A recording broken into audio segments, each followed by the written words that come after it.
moving on to topic number one.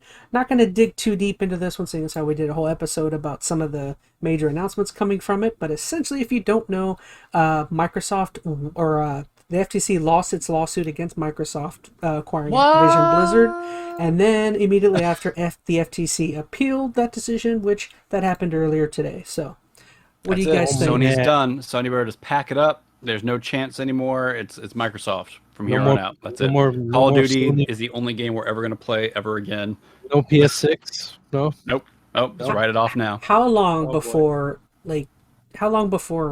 Diablo 4 gets on Game Pass? That's one of the big things. I feel like that's got to happen like next week or whenever it officially finalizes.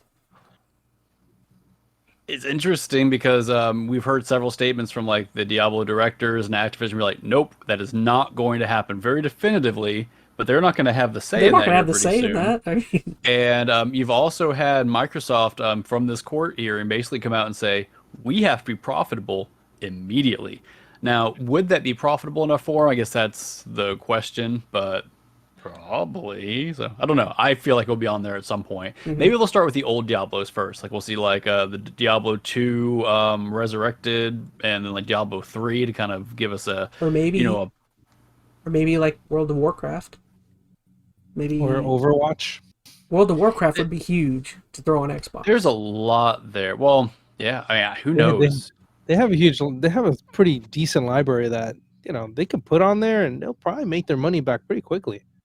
It'll be very interesting to see because, like, right now, WoW is still a monthly subscription, right? That would be the weird thing to, yeah. Would that get wrapped up into your Game Pass subscription? Because if so, like, say you only had to pay like an extra, I don't know, $5 a month to your Game Pass subscription to now have WoW.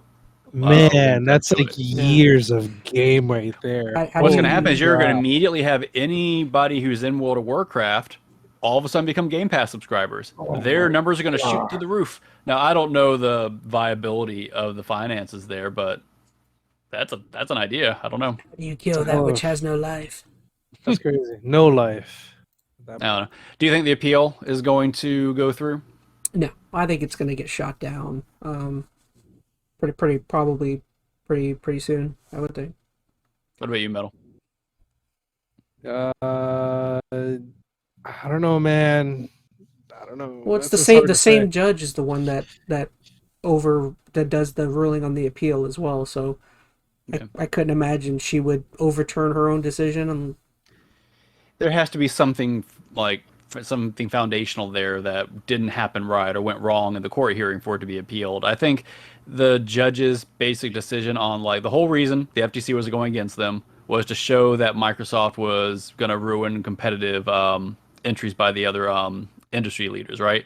But the thing is here, Microsoft has come out and basically said that we are going to do the opposite. If anything, this whole thing has pushed Microsoft into a position to basically do what the FTC wanted all along. That's what the judge was saying, is like, the FTC got what they wanted. Mm-hmm. Microsoft has signed contracts. If anything, it's now forced Microsoft to be more accessible with their new IPs than they were possibly going to be before. Well, and that just loses the FTC's foundation. Well, apparently Rebecca Valentine, who is an IGN journalist who's been covering it, she phrased it pretty interestingly, where she said one of the major cruxes in the argument, that the problem that Sony made, is they focused too much on how it would affect Sony, and they didn't focus enough on how it would affect the gamers, the consumer. Maybe not immediately, but long term would have been the best way of looking at it. And they just focused too much in on like how it would affect Sony and what Sony would have to do to compete. And Microsoft's response to that was I think a better option, because instead of them focusing on just how they're responding to Sony, they went ahead and made a deal with Nintendo. They made a deal with Cloud Nvidia. Services, yeah. They basically showed that we're giving as many consumers as possible a way to access Call of Duty specifically. And honestly, hinging on Call of Duty might be been a bad approach, because now all Microsoft's had to do is guarantee Call of Duty, right? No one was even worried about the rest of the Activision IP or catalog. King with all the mobile games is what people think. Not even just King, but I mean, think about Overwatch, think about Diablo. Nobody was, having any issues about those games being exclusive, and then they probably should have. They should have been really focusing on the entire Activision catalog and what kind of issue that would be if that was locked down or restrictive. But now Microsoft's appeased everybody, right? Everybody can have Call of Duty, but they might still keep Diablo. They might keep World of Warcraft, and they are going to more than likely. So I don't know. I think this is probably a win across the board now for Microsoft. I think it's probably going to shift how the CMA stuff goes. I think it's going to shift any other regulatory bodies who are having issues. I think you're going to lose a lot of ground now. I still don't think.